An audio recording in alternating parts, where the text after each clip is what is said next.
during this time of the year than we do any other time of the year. And there's two quick things I want to talk about before we go. The first thing I want to talk about, what is going on in European soccer, folks? Every week, I mean, you turn on the news, you turn on Sports Center, and there's a story about racism, whether it's the fans shouting out racial epithets at an English team, whether it's players making racial epithets or, calling each other out on the field. I'm perplexed because European people that I know always seem to think that they are better than Americans and always seem to think that they're smarter than we are and more eloquent than we are with the words they say and the phrases that they use and stuff like that. But yet, every time I turn the TV on, what was it? Man City was playing, I guess, a team from Portugal, and I guess the Portuguese crowd started chanting some racial stuff out at the players on the field. And there's a guy, John Terry, which we talked about last week, who was in trouble because I guess during a game he made some racial comments about a player during a game. I told y'all these fans are passionate, but that's just the nature of the world that we are in today.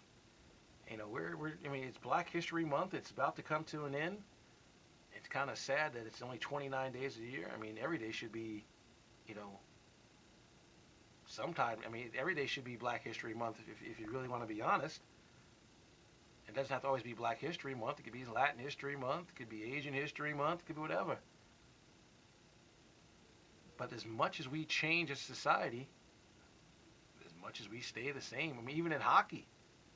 I mean, there's, certain teams, certain players that play on certain teams, go into, in Canada, getting racial epithets screamed out at them on the ice. Or even hockey players are doing the same thing. I mean, don't we have something, aren't we smarter than that? Don't we have, other words to use to insult or, try to take the mojo and moxie away from an opponent? I remember playing sports and all my coaches always told us, you ain't got nothing to say when you're whooping their tail. Just whoop their tail, and what are they going to say to you? What do you need to say to them? Point to the scoreboard. Simple as that. That's the only talking you really need to do is what's happening on the scoreboard. A very different world beyond the American borders, folks. Very different world. Another quick topic I wanted to talk about. Right now in the NHL, the Detroit Red Wings are doing something pretty impressive. They have won 23 straight games at home, and they've beaten everybody that comes their way. And tonight's game was supposed to be their first real huge test, playing Vancouver, who has not only the second best record, a second best point total, I guess, in all of hockey, but they have the most road wins in the game. And currently, Detroit's up 1-0 in the second period against Vancouver. Obviously, not being able to watch the game, I can't get a feel of what is happening. But it's impressive to win 23 straight games no matter where it is. Home, road, backyard. It's impressive to be able to put together a streak. And that's what angers me so much about the Spurs doing what they did. I'm not saying that Detroit has played their number one goalie in every home game, because they haven't. But what Detroit has done is they just keep it consistent. What the Spurs did, especially this year, when not every single solitary team is playing every single solitary team, a kid is sitting there and his dad is saying, I want to show you how the best power forward of this generation plays the game. Ladies and gentlemen, Tim Duncan is not playing tonight. I'm sorry that you spent $50 on that ticket tonight, Jimmy. He's not playing. That's what disappoints me most about that whole Spurs thing. I know the NBA has, supposedly in all sports, it's supposed to be one man down, next man in, supposed to be ready to play no matter if he's as good or not as good. The reality is, you're paid a lot of money to play. You're paid a lot of money to entertain me, entertain you.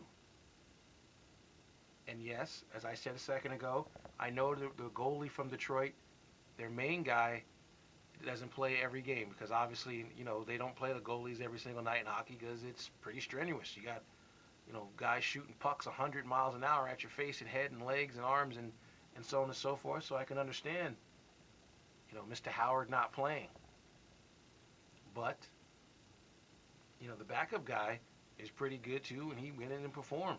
San Antonio, they got blown out by 40. And I think that's probably what's got me more angry about it than anything is that they didn't show up. Show up, you know? It's just disappointing. But a big shout out to the Red Wings keeping it done. And finally, Major League Baseball is about to open up its spring training camps all around this league, all around the state of America, the country of America. This baseball season's got a lot of crazy stories. Whether or not the Mets can, afford to pay anybody, the Dodgers can put together a team. Will someone buy this team before too long?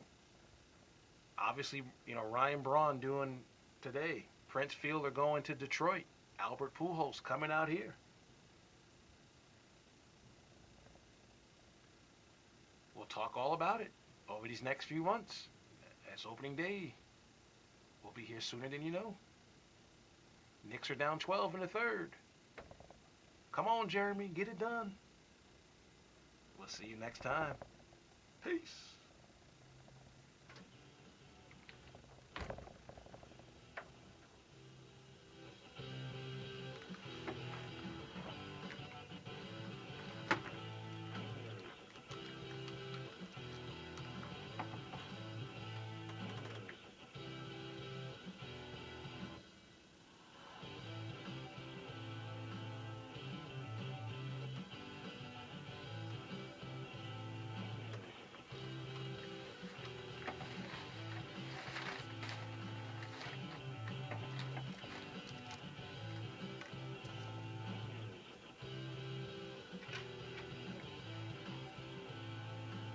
Down my damn.